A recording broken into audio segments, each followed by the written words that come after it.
추경호 원내대표는 어제 법사위와 운영위를 여야가 1년씩 번갈아 맞자는 황당한 제안을 했습니다.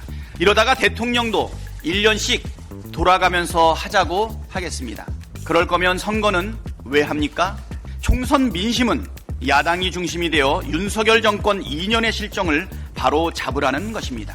이를 위해 법사위와 운영위는 거래의 대상이 될 수 없는 필수 사항입니다. 여당의 진정어린 제안에 대해 이러한 오만한 말장난이나 하면서 무조건 민주당의 폭주에 동참하라는 것은 여당 의원들까지 이재명 대표의 방탄부대로 명심 독재의 길에 줄 세우겠다는 것이나 다름없습니다.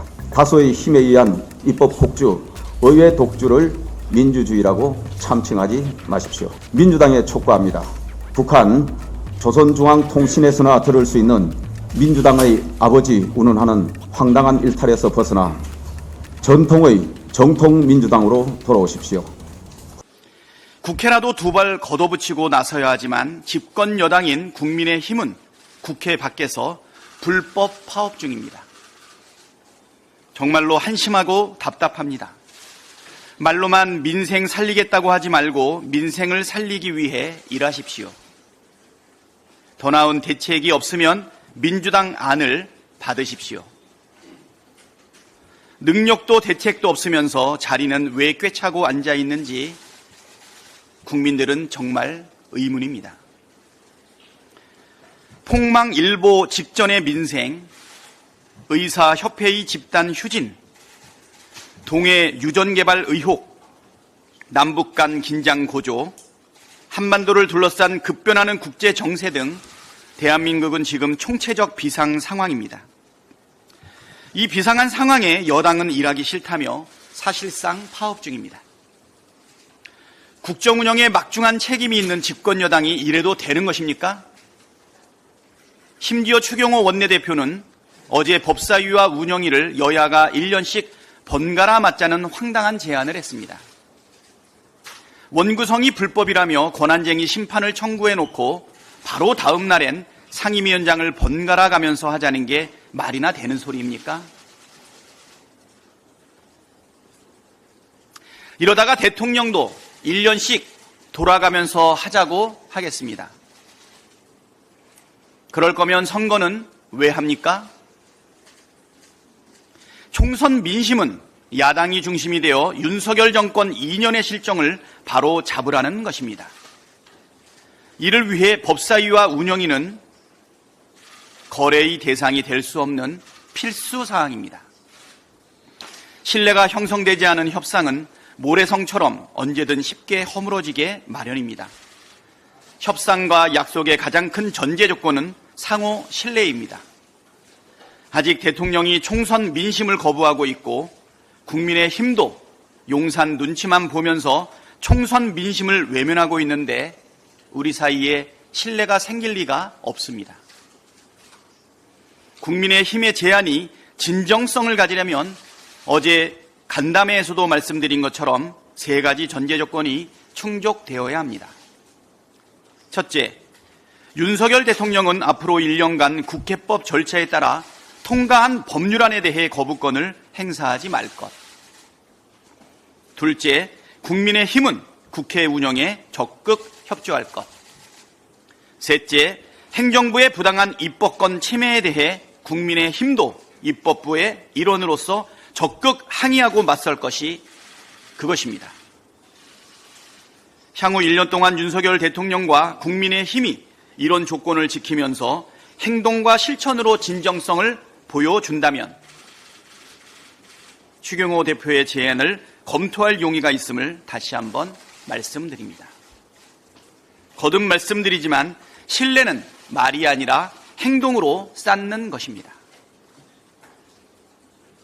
우원식 국회의장님께서 이번 주말까지 원구성 협상을 끝내달라고 여야에 최종 통지했습니다.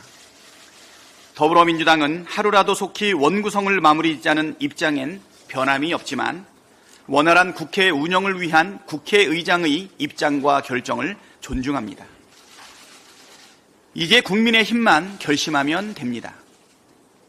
국회법 무시하는 권한쟁의 심판 청구 취소하고 국회로 돌아오면 됩니다.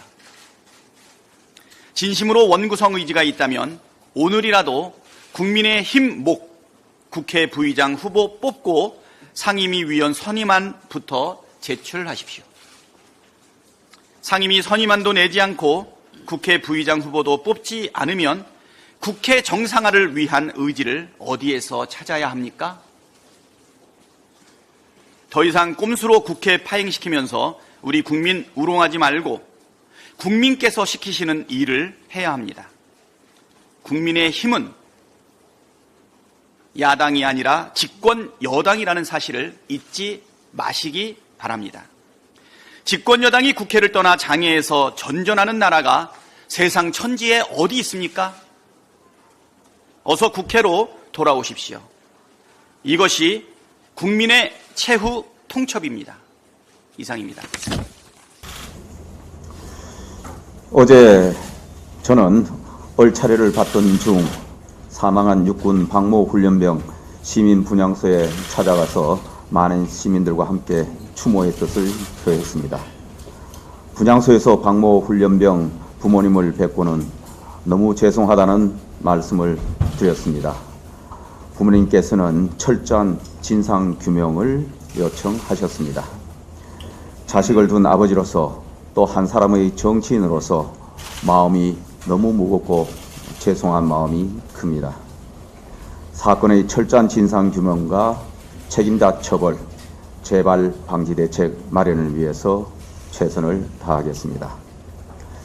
경찰과 공수처는 신속하고 엄정한 수사를 통해 일주기 전까지 진상규명을 마무리해서 유족과 국민들이 납득할 수 있는 결과를 내놓을 것을 다시 한번 강력히 촉구합니다. 저는 어제 민주당 박찬대 원내대표에게 원구성 협상에 대해 법사위와 운영위를 여야가 1년씩 맞자고 제안했습니다.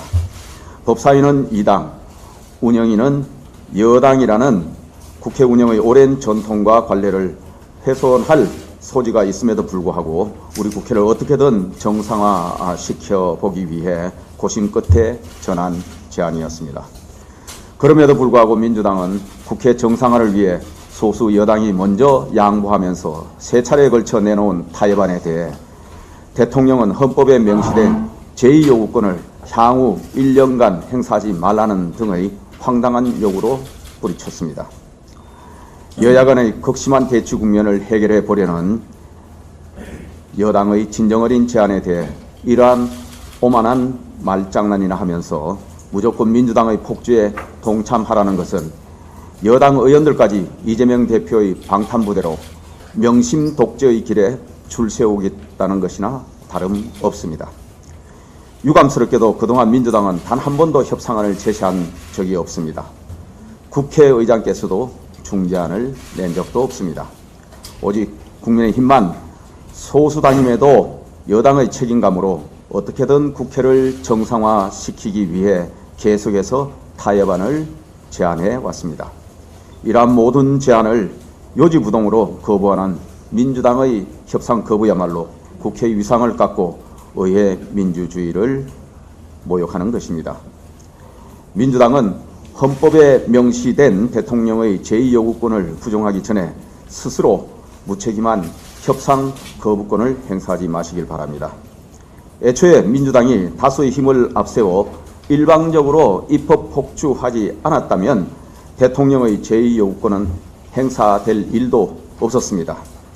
여야 간의 수기와 합의를 통해 통과된 법안이라면 앞으로도 제2요구권을 행사할 일이 없을 것입니다. 민주당이 헌법 제53조에 명시된 제2요구권을 부정하는 것을 보면은 그동안 매번 외치던 법대로는 민주당 표현을 빌리자면 아버지 명심대로였던 것이 분명해집니다. 민주당은 여야 간의 합의가 잘 안 되면 민주주의 원리에 입각해 처리하자라고 했는데 민주주의 원리는 소수파에 대한 존중, 끊임없는 대화 타협을 통한 협치입니다. 다수의 힘에 의한 입법 폭주, 의회 독주를 민주주의라고 참칭하지 마십시오. 민주당에 촉구합니다. 북한 조선중앙통신에서나 들을 수 있는 민주당의 아버지 운운하는 황당한 일탈에서 벗어나 전통의 정통민주당으로 돌아오십시오. 헌법 가치를 지키면서 민생을 위한 협치의 여정에 여야가 함께합시다. 이상입니다.